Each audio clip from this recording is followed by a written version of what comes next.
69 दिनों के लॉकडाउन के बाद यूपी सरकार ने 1 जून से ऑटो रिक्शा, टैक्सी और कैब जैसी सेवाओं को शुरू करने के निर्देश दिए हैं। वहीं इन सेवाओं को शुरू करने के लिए जिला प्रशासन की सलाह भी मान्य होने की बात कही है। लॉकडाउन के कारण बहुत से ऐसे जिले हैं जहां प्रशासन ने इन सेवाओं को शुरू करने पर अभी रोक लगाई है। पीएम के संसदीय क्षेत्र वाराणसी में ऑटो रिक्शा के संचालन पर अभी रोक लगा दी गई है। वाराणसी जिला प्रशासन ने फिलहाल अगले आदेश तक ऑटो रिक्शा के साथ साथ जरूरी चीज़ों के संचालन के अलावा अन्य चीज़ों पर रोक लगाई है। ऐसे में लॉकडाउन के कारण इन ऑटो रिक्शा और साइकिल रिक्शा चालकों को जीवन यापन करने में काफ़ी दिक्कतों का सामना करना पड़ रहा है। इन लोगों का कहना है कि सरकार के द्वारा एक बार 1000 रुपये खाते में भेजा गया, उसके बाद हमारी सुध लेने वाला कोई नहीं है। चालकों की दशा सुधरती नहीं है। फिलहाल जो सड़कों और रेलवे स्टेशनों पर देखने को मिल रहा है, उससे अभी ऑटो रिक्शा चालकों की दशा सुधरती नहीं दिखती। टैक्सी कैब के संचालन को कुछ नियमों के तहत आवाजाही की इजाज़त मिली है, मगर पैसेंजरों की कमी के कारण उनका भी हाल बेहाल जैसा ही है। ऑटो यूनियन के लोगों का कहना है कि देश के ज़्यादातर इलाकों में ऑटो रिक्शा के संचालन से रोक हटा ली गई है, मगर वाराणसी प्रधानमंत्री का संसदीय क्षेत्र होने के बावजूद यहां अभी तक चालू नहीं किया गया है। इन लोगों का कहना है कि अगर ऐसी स्थिति कुछ दिन और चलती रही तो कोरोना वायरस से जितनी मौतें हुई हैं उससे कहीं ज़्यादा मौतें भूखमरी की वजह से हो जाएंगी। हमारे डीएम साहब को पता नहीं क्या समझ में आया है कि यहाँ अभी रोक करके रखेंगे, 4 दिन के बाद चालू करेंगे। और जगह चालू हो गया, लेकिन इनको यहाँ गरीबों की कोई चिंता नहीं है। बंद करके रखे हुए हैं, कह रहे हैं कि जोन बनाएंगे, 3 जोन में बांटेंगे, 4 जोन में बांटेंगे।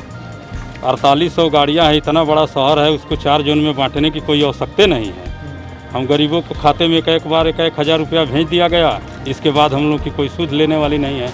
वो इनके कुछ लोगों को भेजा गया, कुछ लोगों को नहीं भेजा। मान लीजिए अगर छूट मिल भी गई जी, तो क्या जितनी ऑटो है क्या उतनी सवारी है सड़कों पर? नहीं, सवारी कहाँ है अभी। सवारी कहाँ से आएगी कि चलेंगे लोग। वही थोड़ा बहुत मिलने लगेगा, आदमी एक आध चक्कर चलेगा, जिससे कि तेल भाजी सब्जी अपना काम चलाएगा आदमी। कितने ऑटो हैं जो? 4800 परमिट की ऑटो हैं, लेकिन अवैध ऑटो लेकर के यहाँ 20,000 चल रहे हैं। कितने हजार परिवारों का रोजगार चलता होगा इस ऑटो? अरे इस ऑटो से कम बनारस शहर में 5 लाख लोगों का परिवार चलता है।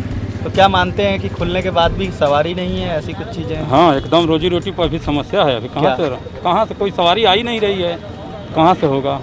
न एक ज़िले से दूसरे ज़िले में प्राइवेट बसें आने लगती तो कुछ सवारी आती, कुछ रोडवेज से आती तो जीते हम लोग, लेकिन बस प्राइवेट चली नहीं रही है। बनारस में परमिट वाले 4800 ऑटो रिक्शा हैं जो कि बनारस में चलते हैं। यहाँ के अधिकारी वर्ग इसको जोन में बांटने की बात कर रहे हैं, जबकि अवैध जो ऑटो रिक्शा देहात की है वो 10,000 के करीब है। वो भी ऑटो रिक्शा इसी में अधिकारियों के मिली भगत की वजह से आकर इसी में मिक्स हो जाती है, इसलिए शहर जाम होने लगता है। ये 4800 परमिट आज से केंद्र सरकार ने छूट दे दी ऑटो रिक्शा चलने के लिए। जी, क्या दिक्कतें आ रही हैं और यहाँ कितनी सवारियाँ मिल रही हैं? ऐसा है कि केंद्र सरकार ने छूट दे दी है और ऑटो रिक्शा हर जगह चल रहे हैं। यहाँ भी कुछ गाड़ियाँ चल रही है, सवारी मिल रहे हैं। पहले जैसा सवारी नहीं मिल रहा है, लेकिन कुछ सवारी मिल रहे हैं, जिसके वजह से ऑटो संचालकों का जीविकोपार्जन हो सकता है। लेकिन यहाँ के अधिकारी वर्ग, जिले के जो प्रशासन है, उसके द्वारा यहाँ पर ऑटो चलने नहीं दिया जा रहा है,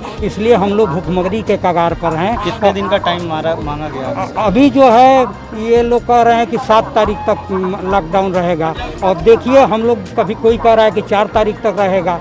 हम लोग तो जानते हैं कि 18 अप्रैल से ही योगी जी ने ऑटो चलने के लिए बात कह दी थी, केंद्र सरकार भी कह दी। दिल्ली में 18 तारीख से चलना शुरू हो गया था, लखनऊ में भी 18 हो गया, लेकिन बनारस जैसे शहर में आज तक टेम्पो नहीं चला है और यहाँ सब लोग परेशान हैं, भुखमरी के कगार पर हैं। इस बात को आप लोगों से निवेदन है, आप लोग जो है इस इकाई के चौथे स्तंभ है, आप लोग इस बात को ऊपर तक ले जाइए, नहीं तो हम लोगों के जो बाल बच्चे हैं वो कोरोना से कम बल्कि भुखमरी से मर जाएंगे। कितने साल से रिक्शा चला रहे हैं?